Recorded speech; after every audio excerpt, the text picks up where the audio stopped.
Hi, I'm Reverend Seth Carrier-Ladd, the new interim senior minister at First Parish in Concord. And I am so excited to get a chance to introduce myself to you and to share a little bit more about my journey with you. Maybe in this video, we'll talk a little bit more about interim ministry and what that's all about. And if you are interested in connecting more with us, please click on the link that's around the video so that we can get you signed up for First Parish Weekly, which is a great source of information about what's happening at the church. Now, before we dive in, if another way to get connected and just let us know you're out there would be to say hi in the comments. We'd love to hear from you. And if you wanted to say how you're connected to the congregation, that'd be great. And if you're new, just, like me, just say you're new. That would be fantastic. We'd love to hear from you. So let me start by telling you a little bit about myself. One of the most important things to know about me, because it's one of the most important things to me, is about my family.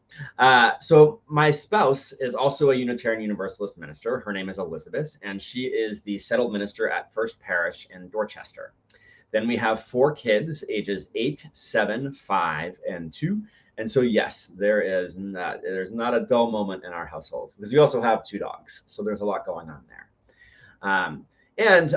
Family is super important. So let's also go back to where my family started. They're not my only family. I was born in Northampton in Western Massachusetts with my mom and my dad and my sister, and I was raised Unitarian Universalist. So I am one of those lifelong UUs. So after getting my undergraduate degree, I ended up working in business for 6 years in telecommunications, putting in internet and phone service for businesses. And was living in Philadelphia then for 6 years. So that was a lot of fun. And one of the things I was really fortunate to be able to do in my 20s was to do a lot of international travel. I got to spend my junior year abroad in Japan. I lived in London for 6 months after I graduated. I've been to China for 2 months, Australia for the World Parliaments of Religions. I've gotten to do all sorts of really cool traveling. So that's one neat thing about me. And then I also, just on a day-to-day basis, I love to read. Reading is one of my favorite things. And when I find time for reading for pleasure, science fiction and fantasy are my go-tos. And then last but not least, I'll just say I love being outdoors. Nature is a balm for my soul, and it is one of my favorite things to do, to go take a walk in the woods or out on near water or anything along those lines. Now, how did I become a Unitarian Universalist minister? That is a great question. So for me, it really started with the desire to help people. That is something that has definitely been was modeled for me my whole life growing up with my parents. Both of my parents served their community in different ways, both as teachers. My dad was president of the library at my hometown for 40 plus years. So this idea of giving back has been very important to me my whole life.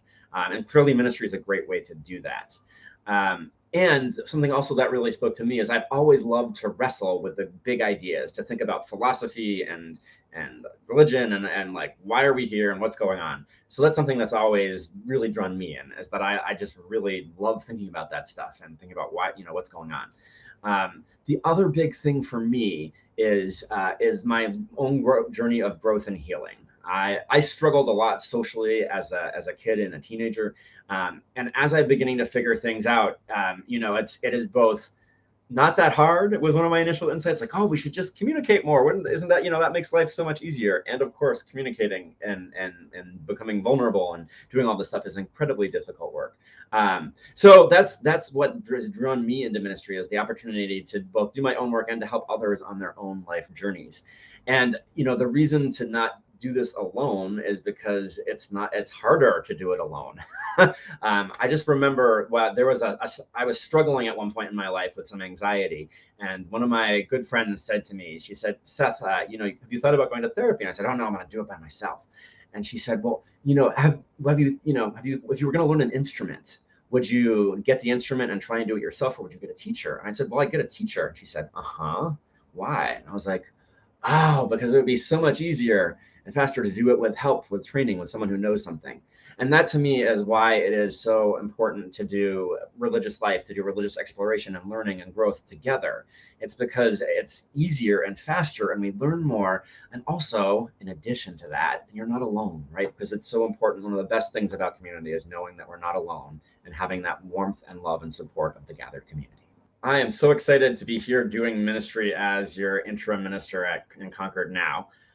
And people are also often curious about my previous places that I've served. So before I got here, I was the settled minister at the church, our Unitarian Universalist church in Muncie, Indiana for 7 years.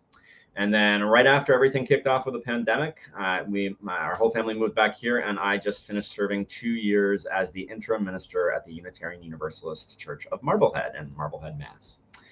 So and now I'm here with you all.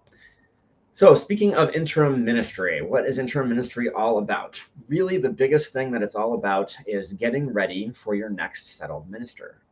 And often people think, well, that's the search committee's job. They've got to do all the work of finding the settled minister. And that is true. It is a huge task. And there is so much work for the congregation to do. I know everybody loves work, right? But there's a lot for the congregation to do its part to be ready for when that person comes.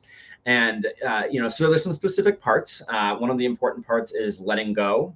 So for some, that might mean grieving the previous settled minister. For some who are maybe not as sad, to letting go of grudges, letting go of angst about that, and really opening us up to be ready to receive whoever the next person is, whatever you need to do to let go.